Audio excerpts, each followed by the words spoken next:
Bismillahirrahmanirrahim. Assalamualaikum warahmatullahi wabarakatuh. Alhamdulillahi rabbil alamin. Wassalatu wassalamu ala ashrafil anbiya'i wal mursalin wa ala alihi wa sahbihi ajma'in. Alhamdulillah, kita sudah sampai di edisi 38. Edisi 38. Pada edisi ini kita berbicara mengenai satu jenis kata baru, yaitu kata depan. Kata depan bagian 1. Sebelumnya kita sudah mempelajari 2 jenis kata, yaitu kata benda dan kata sifat. Kemudian pada edisi ini kita mempelajari satu jenis kata lagi, yaitu kata depan. Ya. Kata depan dalam bahasa Indonesia disebut juga preposisi. Preposisi. Coba lihat, pre ini mengandung makna depan, ya. Jadi preposisi posisinya di depan, ya. Posisinya di depan. Jadi preposisi ini diambil dari bahasa Inggris, preposition. Dalam bahasa Inggris kata depan itu preposition. Sedangkan dalam bahasa Arab, kata depan itu dinamakan harful jarri. Ini kombinasi 2 kata ini, harful jarri. Ini mudhaf mudhafun ilaih, KB1, KB2, harful jarri, atau kalau alif lam nya dihilangkan, dia menjadi harfu jarrin. Nah, harfu jarrin, ingat, mudhaf ilaih itu bisa beralif lam, bisa bertanwin. Kalau beralif lam, dia dinamakan harful jarri. Kalau bertanwin, dia dinamakan harfu jarrin. Kemudian apa kata depan itu? Kata depan adalah, kata depan untuk selanjutnya kita singkat KD, adalah kata yang diletakkan di depan kata benda, prasa kata benda, dan kata ganti. Jadi posisi kata depan itu adalah sebelum kata benda, sebelum FKB, apapun FKB-nya, bisa FKB 1, FKB 2, FKB 3, FKB 4, dan sebelum kata ganti. Kita belum mempelajari kata ganti ini. Untuk menunjukkan tujuan, arah, tempat, peruntukan, dan sebagainya. Ya, contoh. Di sini untuk tahap awal, kita mempelajari 4 buah kata depan. 4 buah kata depan. Kata depan itu banyak sebetulnya. Tapi untuk sementara kita mempelajari kata depan yang paling sering muncul. Yaitu fi artinya di atau di dalam. Di atau di dalam. Di atau di dalam. Kemudian ila ke atau kepada. Ila itu ke atau kepada. Ala di atas, ya, mari kita hafalkan ini. Ala di atas, min dari. Jadi 4 kata depan yang kita pelajari untuk pertama kali adalah fi, di atau di dalam, ila ke atau kepada, ala di atas, dan min dari. Nah, coba kita lihat. Fi itu menunjukkan apa? Menunjukkan tempat. Jadi menunjukkan, kata depan itu menunjukkan tujuan, arah, tempat. Jadi fi itu tempat. Kalau ila itu tujuan, ya. Ila itu tujuan. Kemudian ala di atas itu tempat. Kemudian min dari itu bisa menunjukkan arah, ya. Jadi minal madrasah itu dari arah sekolah, ya, dari arah sekolah. Ada lagi preposisi yang menunjukkan peruntukan.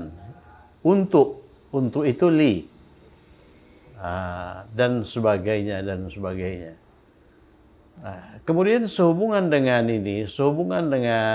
kata depan ini, ada sebuah dalil penting yang perlu diingat dan difahami, yaitu kata benda, prasa kata benda, dan kata ganti yang didahului oleh kata depan harus majrur, ya, harus majrur. Lihat posisi kata depan itu sebelum kata benda, ya, sebelum kata benda, sebelum FKB, sebelum KG. Kemudian kata benda, FKB dan kata ganti yang didahului oleh kata depan itu harus majrur, tidak boleh marfu, tidak boleh mansub, ya, tidak boleh marfu, tidak boleh mansub. Contoh, fi yang diletakkan sebelum kata benda, ya. Kata benda yang kita pilih itu rumah. Rumah dalam bentuk nakirah. Jadi baitun, dia bertanwin, ya. Baitun itu sebuah rumah, baitan juga sebuah rumah, baitin juga sebuah rumah. Perhatikan, perubahan harokat huruf akhir tidak mempengaruhi makna. Jadi sebuah rumah itu bahasa Arabnya bisa baitun, bisa baitan, bisa baitin. Di dalam itu fi. Tetapi manakala sebuah rumah yang bisa baitun, bisa baitan, bisa baitin ini didahului oleh fi, maka berdasarkan dalil ini, maka rumah yang dipilih itu harus majrur.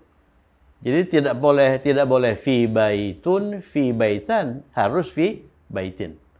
Oleh karena kata benda yang didahului oleh kata depan itu harus tampil majrur. Kalau sebelum ada fi, sebuah rumah itu bisa baitun, bisa baitan, bisa baitin. Tetapi apabila fi muncul di depan, jadi fi itu kata depan, jadi munculnya di depan apa? Di depan kata benda, maka kata benda yang didahului oleh fi itu harus majrur. Jadi di dalam sebuah rumah, bahasa Arab yang benar adalah fi baitin, ya, fi baitin.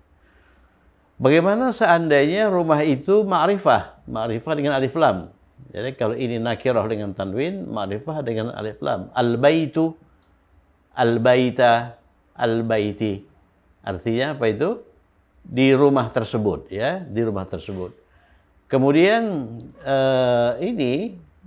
kata benda yang ma'rifah ini didahului oleh kata depan fi.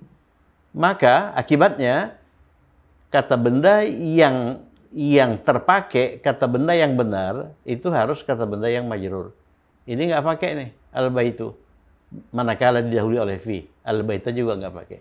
Jadi yang benar, ungkapan yang benar adalah fil baiti.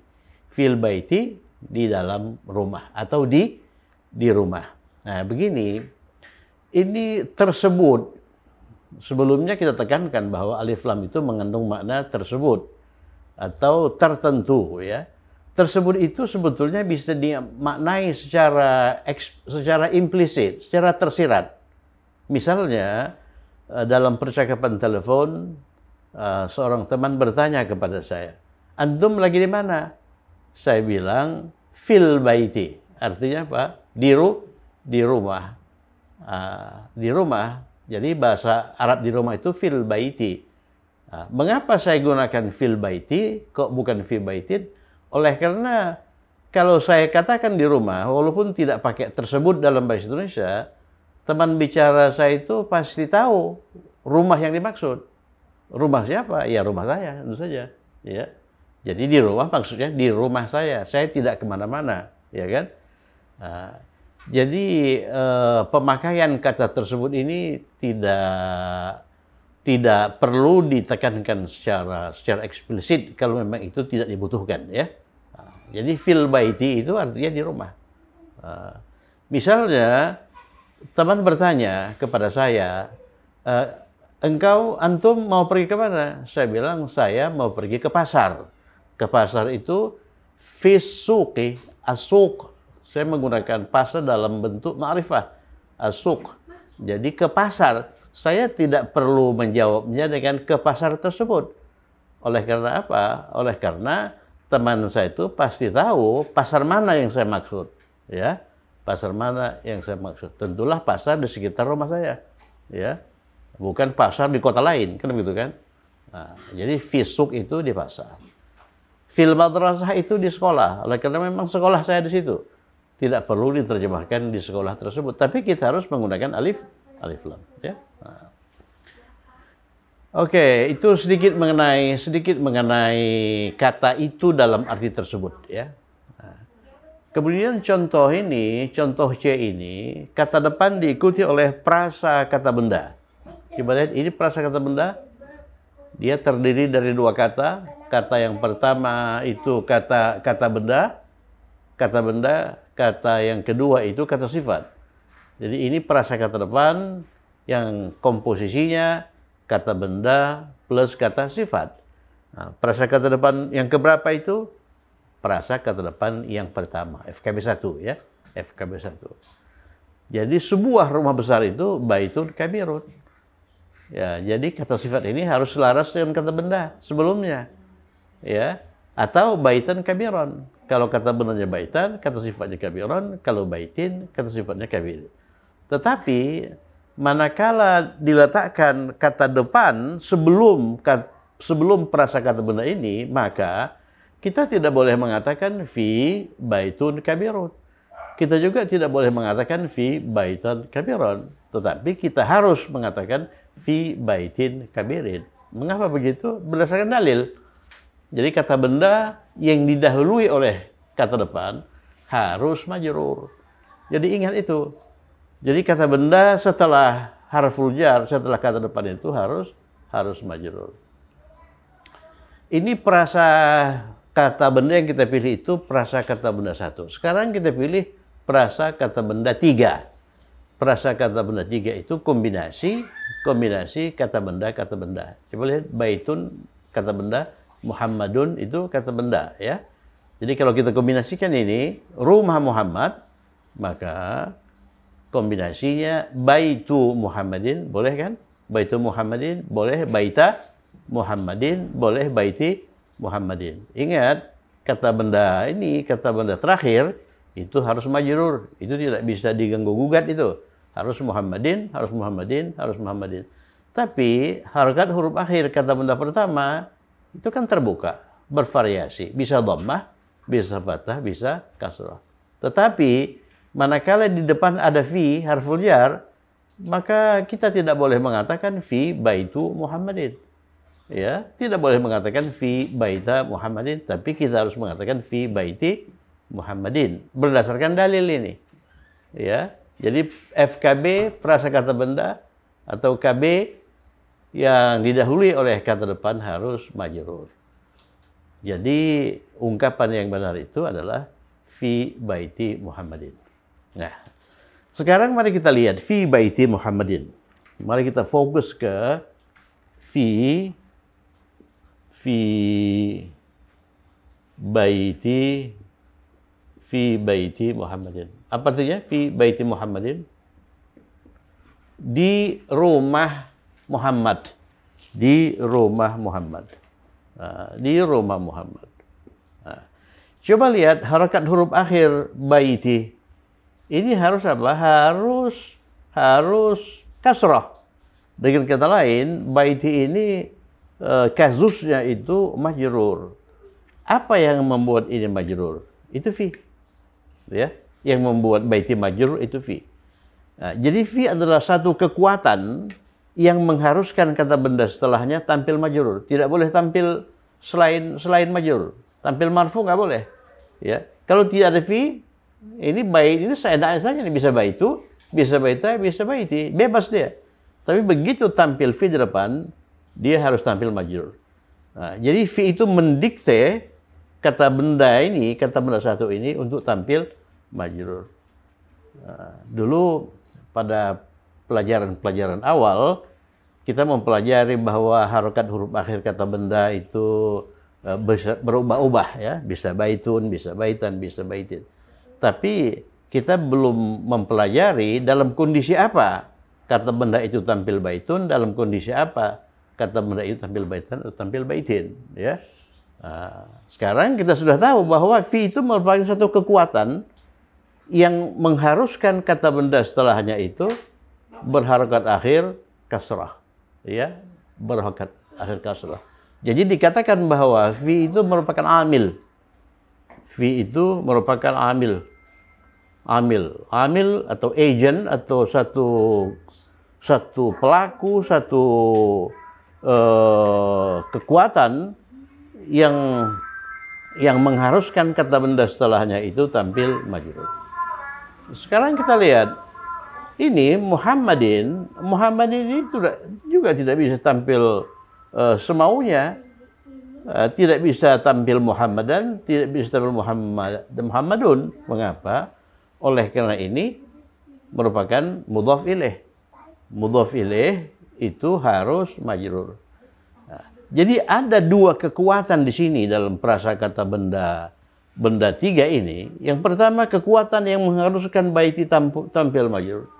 Kemudian kekuatan yang mengharuskan, kekuatan itu amil yang mengharuskan Muhammadin itu tampil majrur. Kalau kita lihat ya, nanti akan kita dalami ini. Apa yang mengharuskan kata benda baiti tampil majrur atau berharokat akhir kasrah itu fi. Jadi peran fi itu dikuatkan dalam satu dalil kata depan yang berbunyi kata benda, prasakata benda dan kata ganti yang didahului oleh kata depan harus majrur. Itu dalil yang harus dipatuhi. Kemudian apa yang mengharuskan Muhammadin itu tampil majrur juga. Tidak boleh Muhammadan, tidak boleh Muhammadin.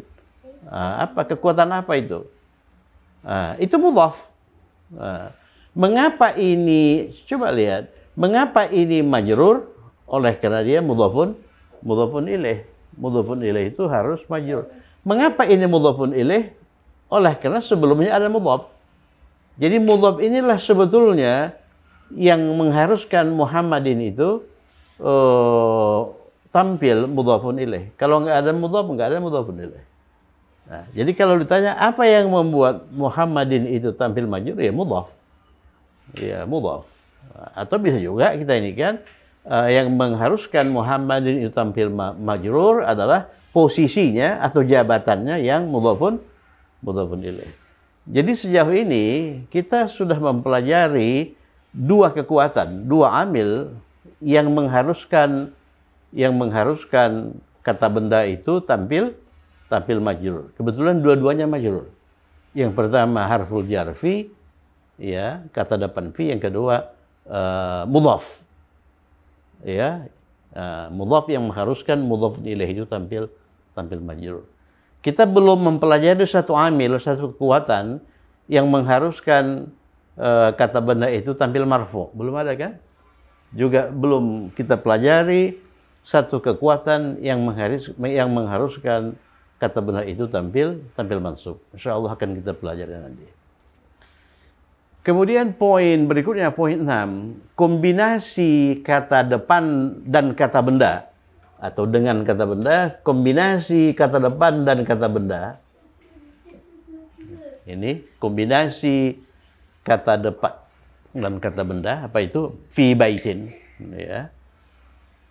Kemudian kombinasi kata depan dan FKB, misalnya ini fi baitin kabirin, ya, kabirin. Atau kita pilih ini FKB yang FKB 3 fi baiti Muhammadin. Itu dinamakan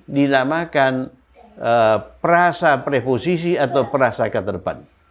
Nah, jadi kita mengenal satu jenis prasa baru, yaitu prasa kata depan. Prasa kata depan. Prasa kata depan. Prasa kata depan ini dalam bahasa Indonesia disebut prasa preposisi atau prasa kata depan. Dalam bahasa Inggris disebut prepositional phrase. Ya, itu prasa kata depan. Nah, jadi kita sudah mengenal dua macam prasa kata benda dengan prasa kata depan, ya. Prasa kata depan. Apa itu prasa kata depan? Prasa kata depan adalah kombinasi kata depan dengan kata benda atau kombinasi kata depan dengan prasa kata benda atau nanti kombinasi kata depan dengan kata ganti. Nih, kata ganti. Ini belum kita pelajari, ini, kata ganti. Contoh ini contoh kombinasi kata depan dan kata ganti itu dalam salam kita. Assalamualaikum. Alaikum itu kombinasi kata depan ala dengan kata ganti kum. Akan kita pelajari nanti insya Allah. Kemudian frasa preposisi dalam bahasa Arab disebut apa? Disebut al-jar wal majrur. Al-jar wal majrur. Kata depan dalam bahasa Arab disebut harful jar. Perhatikan itu, harful jar atau harfu jarrin. Kalau frasa prepositional, apa itu frasa prepositional? Itu kombinasi preposisi atau kata depan dengan kata benda atau frasa kata benda atau kata ganti. Itu disebut al-jar wal majrur. Ya, al-jar wal majrur. Nah, kemudian coba saya beri sedikit ilustrasi mengenai pembagian kata dalam bahasa Arab.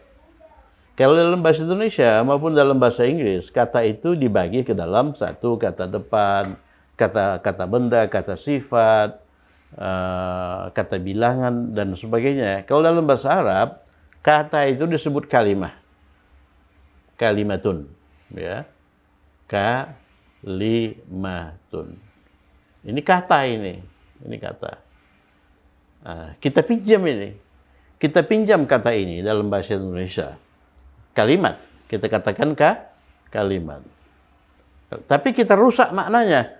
Setelah kita pinjam, kita rusak maknanya atau kita corrupt its meaning, maknanya. Ya. Kita ubah makna kata itu menjadi kalimat. Kalimat itu gabungan kata ya, gabungan kata yang berstruktur subjek predikat. Padahal dalam bahasa Arab kalimat itu kata.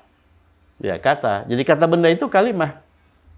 Kata sifat itu kalimah, kata depan itu kalimah. Dalam bahasa Arab kata itu dibagi tiga. Ya, dibagi tiga. Yang pertama ismun. Ismun ya, ismun. Ismun adalah kata yang menunjukkan orang, misalnya dokter itu ismun. Kata yang menunjukkan sifat itu misalnya kata sifat. Kata sifat besar, kecil itu ismun. Kata yang menunjukkan waktu, menunjukkan tempat, menunjukkan perbuatan. Perbuatan misalnya pertolongan.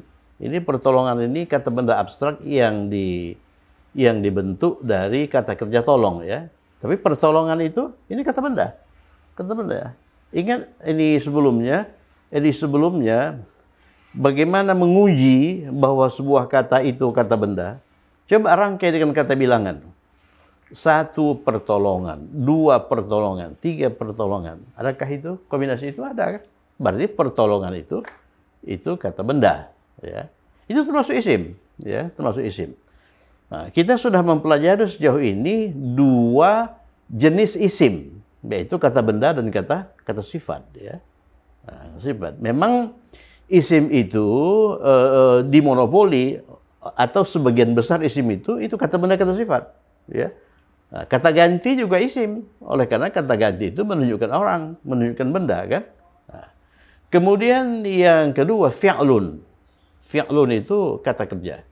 Ini sama sekali belum kita sentuh. Kata kerja. Di sini kita nanti akan mengubah-ubah bentuk kata kerja. Misalnya kata kerja nasoro. Nasoro itu bukan sekadar mengandung makna menolong, tapi dia telah menolong. Ini anomali kata kerja dalam bahasa Arab. Ya. Kalau menolong saja, itu sebetulnya identik dengan pertolongan. Itu hanya perbuatan. Kata kerja dalam bahasa Arab itu mengandung ya 2 unsur perbuatan dan unsur waktu. Kemudian ditambah satu lagi unsur kata ganti, ya, unsur kata ganti. Nah, jadi nanti di situ kita mentasrif nasoro dan sebagainya. Fi'lun ya, ini kata kerja. Kata kerja. Ingat kata kerja dalam bahasa Arab itu beda dengan kata kerja dalam bahasa Indonesia, ya. Kemudian yang satu lagi harfun. Ini harfun. Jadi kata itu terbagi ke dalam ismun, fi'lun, harfun. Harfun ini, ke dalam harfun ini termasuk kata penghubung, preposition, dan partikel-partikel lain. Ya, partikel-partikel lain.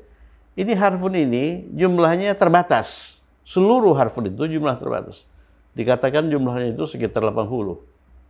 Kalau ismun itu banyak, ya banyak.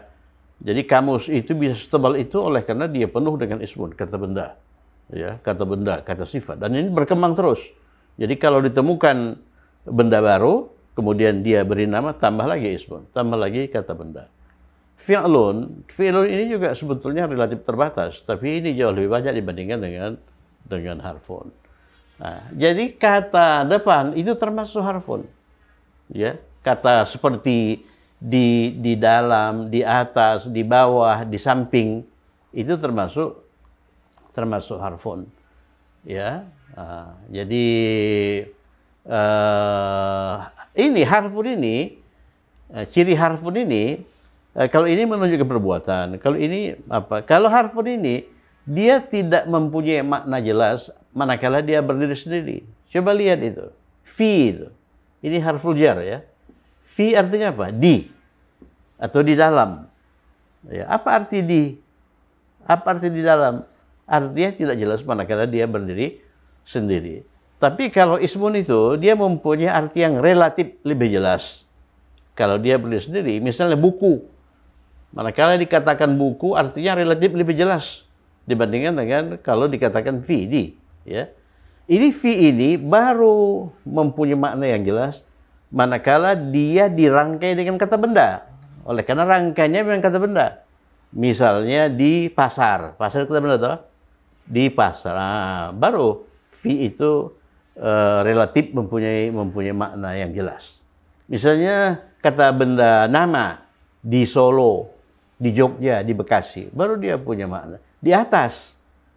Nah, kalau masih sendiri di atas, artinya nggak jelas. Baru jelas maknanya manakala dia dirangkaikan kata benda meja misalnya, di atas meja dan sebagainya. Nah, itu sedikit mengenai kata mengenai harfun, ya, mengenai kata depan. Kata depan itu termasuk harfun. Kata penghubung waw dan, nggak jelas itu kan, waw dan. Oke, berdasarkan itu, mari kita kerjakan dua prasakata depan ini. Ya, coba kita terjemahkan menurut aturan-aturan yang harus dipenuhi dua prasakata depan itu. Coba lihat ke sekolah besar itu. Ke itu kata depan ya. Kemudian sekolah besar itu. Sekolah itu apa? Sekolah itu madrasah. Begitu kan dulu waktu kita mempelajari prasakata benda satu, madrasah. Madrasah. Kita kosongkan harokat huruf akhir. Madrasah. Kemudian besar. Besar apa? Besar itu kabir, gitu. Kabir. Ini kata benda, ini kata sifat. Sifat. Kemudian itu, perhatikan itu. Ini harus kita selesaikan ini. Itu apa? Alif lam. Yang beralif lam, mula-mula apa yang beralif lam? Itu kata benda. Ini al. Itu dulu. Kemudian ini ngikutin. Jadi kata sifat ini melihat kata bendanya beralif lam, dia juga beralif lam. Jadi al. Kemudian dia lihat kata bendanya bertamar butoh. Berarti perempuan ya. Dia juga harus bertamar butoh. Jadi dia juga harus bertamar butoh. Kemudian harokat huruf akhir ya. Ini masih terbuka ya. Ini bisa al-madrasatu. Kalau ini ada madrasatu, ini al-kabiratu. Gitu. Artinya apa? Sekolah besar itu. Kalau ini al-madrasata, ini al-kabirata. Bisa juga al-madrasati, al-kabirati. Kemudian ke. Nah, muncul ke. Ke itu kata depan. Kata depan itu memang diletakkan di depan. Ya. Ila. Nah. Kemudian berlakukan kaidah kata depan. Kata benda setelah kata depan harus apa? Harus majrur. Ya, jadi ini nggak pakai. Jadi ini nggak pakai ini. Tak boleh ilal madrasatu, ilal madrasata. Ya. Jadi harus ilal madrasati. Nah, jadi ini tinggal ngikutin ini. Oleh karena kata bendanya ini muncul al madrasati, maka kata sifat juga muncul al-kabirati. Ini nggak pakai. Ya. Jadi ke sekolah besar itu bahasa Arabnya ilal madrasatil kabirati. Apa yang membuat al-madrasah berharokat akhir kasrah? Jawab ila. Ila itu apa? Harful jar. Kemudian kalau ditanya lagi, apa yang membuat ini? Apa yang membuat al-kabirati itu kasrah? Nah, itu al-madrasati. Jadi kita sudah punya 3 kekuatan sebetulnya yang mengharuskan kata sifat atau kata benda itu tampil berharokat akhir kasrah. Yang pertama ini apa namanya itu kata depan, yang kedua tadi mudhafun ilaih, yang ketiga ini keselarasan. Jadi kalau ini sudah al-madrasati, ini al-kabirati harus pakai, tak bisa lagi al-kabiratu. Tak bisa lagi al-kabirata. Ya harus selaras dengan ini al-kabirati. Jadi ke sekolah besar itu ilal madrasatil kabirati. Mari soal terakhir kita kerjakan. Di atas meja guru itu. Nah, apa dulu kita tulis? Tulis dulu meja. Meja itu apa? Meja itu maktab. Maktab. Kosongkan harokat huruf akhir. Harokat huruf akhir. Kemudian guru, anggaplah guru laki-laki. Mudarris.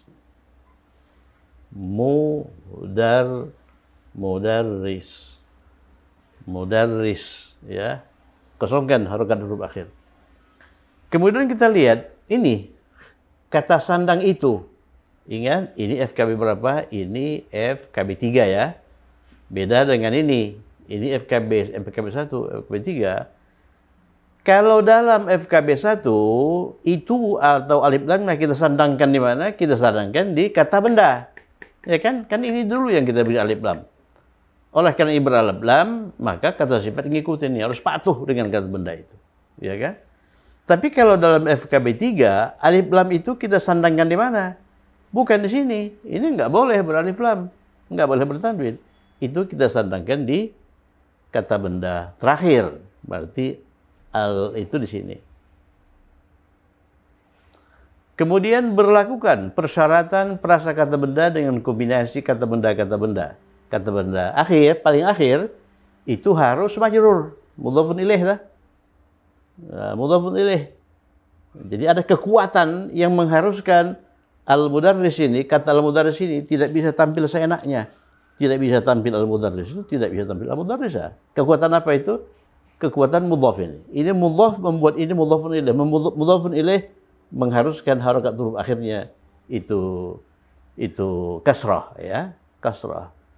Jadi kalau kita berkreasi, bisalah kita katakan bahwa yang mengkasrohkan ini sebetulnya kata benda maktab ini, ya. Kalau nggak ada maktab ini tidak ada ini al-mudarris, tidak ada mudhafun ilaih. Oleh karena ada mudhafun ilaih. Mudhafun ilaih itu harus berharokat akhir kasrah. Jadi yang membuat kekuatan yang membuat ini kasrah sebetulnya maktab, kata benda 1 itu. Oke. Ini harokat akhir kata benda 1 ini terbuka kan? Bisa maktabu, bisa maktabah, bisa maktabi. Nah, jadi meja guru itu bahasa Arabnya maktabul mudarrisi, ini sudah fix, tidak bisa diganggu-gugat lagi ini. Atau maktabal mudarrisi atau maktabil mudarrisi itu. Tapi ada kata depan di atas. Di depan ini, di atas itu apa? Di atas itu coba lihat, di atas itu ala. Ala di atas. Ya, ala ini apa? Mengharuskan kata benda setelahnya tampil majrur. Ala maktabi. Kalau ala maktab, ala nggak mau. Ala maktabu, ala nggak mau. Ya, yang dia ini kan ala maktabi. Jadi ini harus kita coret nih. Jadi pilihan maktabu, maktabah itu nggak ada lagi dengan munculnya ala. Jadi di atas meja guru itu bahasa Arabnya ala maktabil mudarrisi. Nanti kalau kita sudah sampai ke kalimat Misalnya buku itu ada buku itu di atas meja guru itu. Al-kitabu ala maktabil mudarrisi. Misalnya lagi buku baru itu al-kitabul jadidu di atas ala maktabil mudarrisi.